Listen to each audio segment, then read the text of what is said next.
مسألة الختان أما قدنين كمسألة اللي يرادو ومسألة بلارن يعني شريعة كتابه كهذلين وحنا جرى أحاديث تلماميسا iyo نصوص تلماميسا waxa la yiraahdo khitaanka asalna waxa laga keenay oo laga raacay waxa ay tahay oo in diin nabiyullaahi Ibrahim alayhi salaam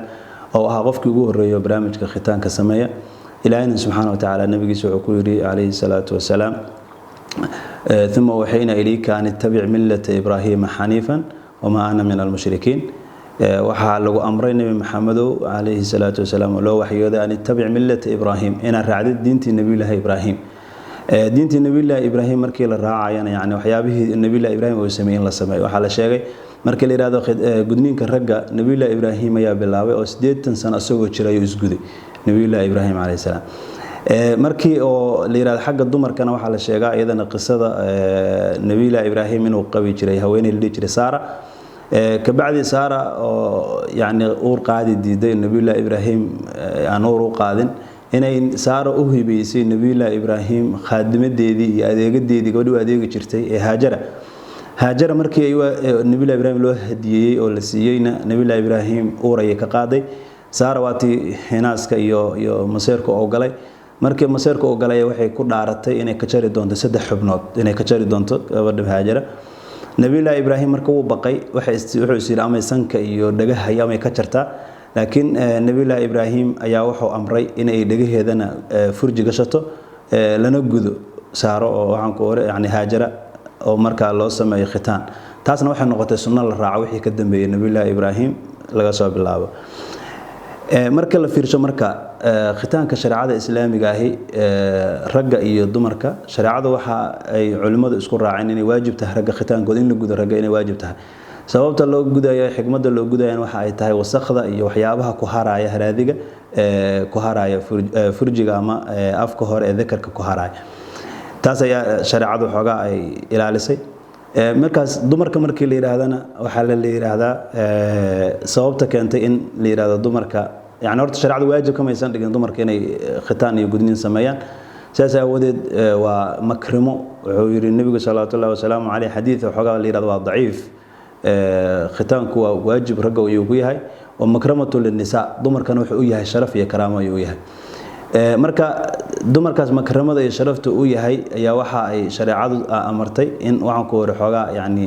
si sunno ah gabadhii qaybta kore ee farjigeeda in la jaro caadiriisa laga jaro jaritaankaas marka waa shay sunno ah oo shariicadu ay ugu tala gashay in gabadhii xogaa shahawadeedii lagu dhimo si waxaan ku oori hadii ay nin gurso weyso kale ama ninkeeda uu ka dhinto kale ama la furo kale si aysan dareenkeedii isku celi weynaysan xumaanaysan u aadin taas ay shariicada islaamku xogaa sharaf uga dhigtay markii la fiirsho caalamul islaami markii la fiirshana dawladaha islaamka sida Masar iyo kale khitaankana laba ayaa kala jira khitaan fircooni ah iyo khitaanka sunniga ay dhahaan markii la yiraahdo horta gudniinka markaas horta dhakhtar ba iskale oo waxaan loo daba fadhiisanayo maadaama shariicadu ay tiri waa sharaf in gabadhii la gudo waxa loo ilaa fiirinaya waa dhakhtarka waa inuu yahay khabiir oo ku xeel dheer arintaas hadii uu dhakhtarsan ku xeel dheerayn ama aan aqoonin qaabka gudniinka ee dhaqan iyo waxyaabo aan yani markaas qofku oo xirfad u leh haduu la yimaado waxa ku noqonaysa waxa ku waajibay qisaas qofkii ku waajibay inuu qofkaasi xaq uu ku yeelanaya maadaama marka wixii ay yihiin gudniinkan gabdhaha la jarjaraayo waxa ay badan ay dhahaan waa gudniin fircooni ah gudniinka fircoonigana iyo kunig sunniga waxay ku kala duwan waxay tahay kan sunniga waxa la yiraahdaa qayb yiriisa hal laga jaro oo farjiga gabadha laakiin kan kale oo fircooniga leeyahay waa qayb weyn la jaraha la yiraahdaa qaybtaas weyn oo la jaraayo ayaa xogaa dhibka keentay markaas awoodeed taas waxay u noqonaysaa dhakhtarka iyo qofka aqoonta uu leeyahay qof kasta oo aan aqoon u lahayn shayga uu qabanayo waxa ku waajibaysa qisaas ku waajibaysa in laga argoosto oo waxaan kor qofkaasi qofkii dhibaatada uu geystay marka khitaankaas marka waa shayga sunnada oo sharafta la waay caalamul islaami ee Soomaaliya lamid kaana waxa ay sameeyeen khitaankan midkan fircooniga la yiraahdo gabadha cadka weyn la jaraayo waa ay xarimeen oo waa diideen sida dalka Masar oo ah يعني مذهب كان اسكو دونها دولتها اسلام كاما مذهب ahaan iyo dariiq ahaan isku downahay marka ayaguna way xarimeen saas awgeed marka waxa muhiim waxa ay tahay in loo fakaro wanaaga iyo loo fakaro shareecadu maxayna amraysaa shareecadu waxayna amraysaa waxa ay tahay inaan gabadhii sharafteedii iyo karaamadeedii aan lagu ciyaarin shareecadu gabadha markay leedahay hal khitana lagu sameeyana waxa la ilaalinaya waxay tahay waa sharafteedii cifadeedii dhowrsanaantii gabadha la ilaalinaya idan marka qof aan aqoonin hadduu shaygaas sameeyo dambi buu qaadanaya cinda in aad dambi uu ka galaya gabadhii markaas oo dhibaatada ku sameeyna dambi uu ka galaya waxaa jira xadiis asagana sidoo kale culimadu ay daciifiyeen oo dhan waa daciif hadda xukun goonin laga qaadan karin laakiin maadaama waxun ay soo arooreen wax un baa ka jiri kara markaas aawadeed waxaa jira xadiis oo daciifa oo nabiga ka soo arooray sallallahu alayhi wasallam waxaa jiri jirtay haweeney magaalada Madiina gabdhaha gudi jirtay markaasuu yiri gabadhan sharafteeda ha ku xad gudbin ayadana waa u dhowrsanaan ninkana waa yani waa ulado iyo macaansi u noqonaysaa ninkii zawjkeedina waa fiican tahay saas awgeed marka diiditaankaas uu diiday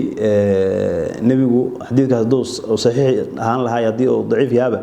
yani xogaa yani waxa markaas ay muhiimadu ay tahay waxa waay in la fiirsho maxaa u wanaagsan maadaama wixii ay sunno yihiin sunnadan markaas in la raaco ayaa shayga sharafta ah laakiin markii la raacayo inaan xadgudub la sameeynin oo ayadan gabdhii lagu xadgudbin sidaas waa marka dumarka iyo hooyooyinka dhalay gabdhaha inay u fakaraan yani maxaa gabadha aslax waa maxaa u suubada dhaqaatiir joogta caalamiya oo ku takhasustay arintan ayaga yaqaan oo dumara dibka gabadha gaaray iyo waxaan ka soo gaaraynin inay marka sabab fiiriyaan gabadha maxaa u fiican oo wanaagsan haday gabadhu u fiican tahay inaan waxaan ku wariye gudniinka la sameyn jiray oo kale in lagu sameeyo de mar walba waxay ku xiran tahay abuurista qof gabadhu ay abuuranta ay markaas ku xiran tahay loo fiirinaya iyo marka in laga fakaro arintaas oo xad gudub dhibaato u sii geysanaysa gabadha inaan lagu sameeynin